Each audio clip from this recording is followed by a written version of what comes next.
Viete, že krásna myšlienka dokáže naplniť kultúrny dom? A nie len to, ale spolu s mladíckym elánom organizátorov a dobrým srdcom mnohých ľudí ho naplniť aj vibrujúcou pozitívnou energiou?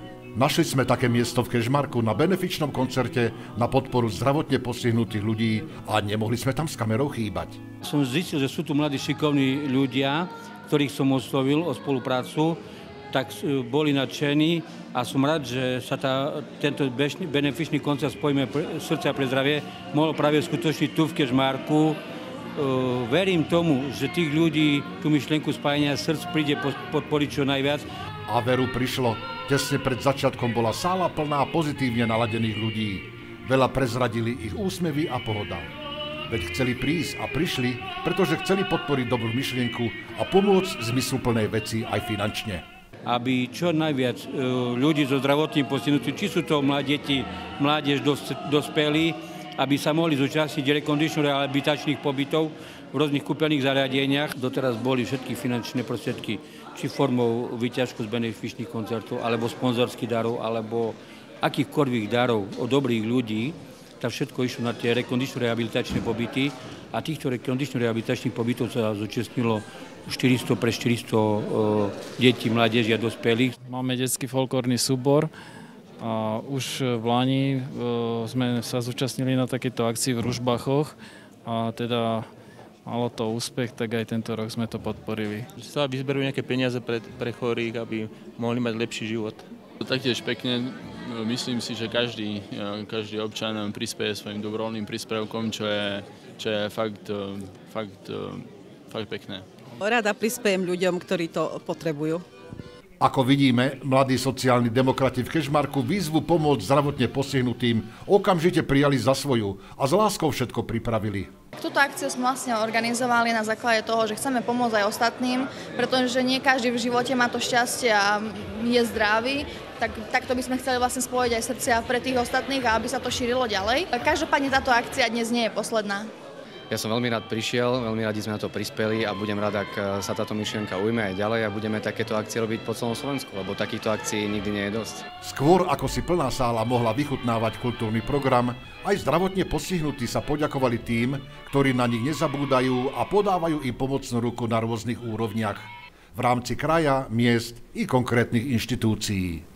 No dnes do Kežmarku ma dostala dobrá myšlienka v každom prípade a mladí, ambiciózni ľudia, ktorí túto myšlienku alebo s týmto nápadom prišli a chcú samozrejme, že urobiť a svojím spôsobom zvýrazniť v praxi. Takže dobrý skutok, dobrý čin a tieto veci treba podporovať.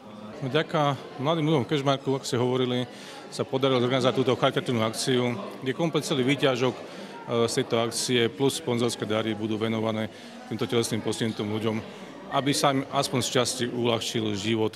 Je to akcia, ktorá ťažko definovať hranice, určite nepatrí len na malé územie, ale pre všetkých ľudí, aj všetkých občanov, keď už môžeme povedať aj okresu, pretože ľudia, ktorí potrebujú pomoc, nežijú len tu na tomto mieste. Pomoc nie je len finančná. Takže už len akcia z tohto typu, že pozveme tých ľudí medzi seba, rozprávame sa a podáme im tú pomocnú ruku, je takým momentom aj pre nás, aj pre tých ľudí, že nie sú sami, sme tu aj my a budeme sa snažiť všetci, aby naozaj sme spoločne zvládli tie úskalia. Aj úskalia a peripetie života sa postihnutým ľuďom znášajú ľahšie, keď nechýba aj úsmev, tanec či pieseň, venovaná iba im. O tom boli vystúpenia spevákov a folklórnych súborov, ktoré sa tiahli ako červená niť celým večerom. Jednoducho, bolo to o srdiečku a ľudskom teple, ale aj o tom, že aj oni chcú a vedia nám všetkým veľa dať. A veľmi sa mi páči, že títo ľudia sa zapájajú jednak do spoločenských akcií, jednak do pracovného procesu a myslím si, že je to veľký prínos aj pre túto spoločnosť, že dokáže takýchto ľudí jednak zapojiť do tých procesov a jednak aj oceniť. Patríme do okresu Kežmarok.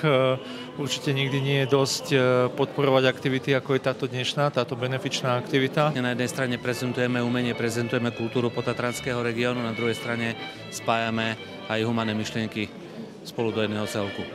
Aj takto by sa tento benefičný večer plný pozitívnej energie mohol definovať. Veď pomôcť niekomu znamená obohatiť samého seba a súčasne ovplyvňovať myslenie i postoje ľudí okolo. Aj to má dnes veľkú hodnotu. My naše deti vedieme nielen k tomu, aby boli z nich dobrí odborníci, profesionálne zruční a uplatniteľní na trhu práce, ale snažíme sa aj o to, aby z nich boli v prvom rade dobrí ľudia. My sme veľmi radi a s veľkou láskou pripravovali túto akciu a dúfam, že sa vydarila. Čo dodať na záver? Aby návštevníkom tejto akcie pozitívna energia vydržala čo najdlhšie, aby ľudí s dobrým srdcom iba pribúdalo, lebo tých, čo potrebujú pomôcť, bude stále dosť.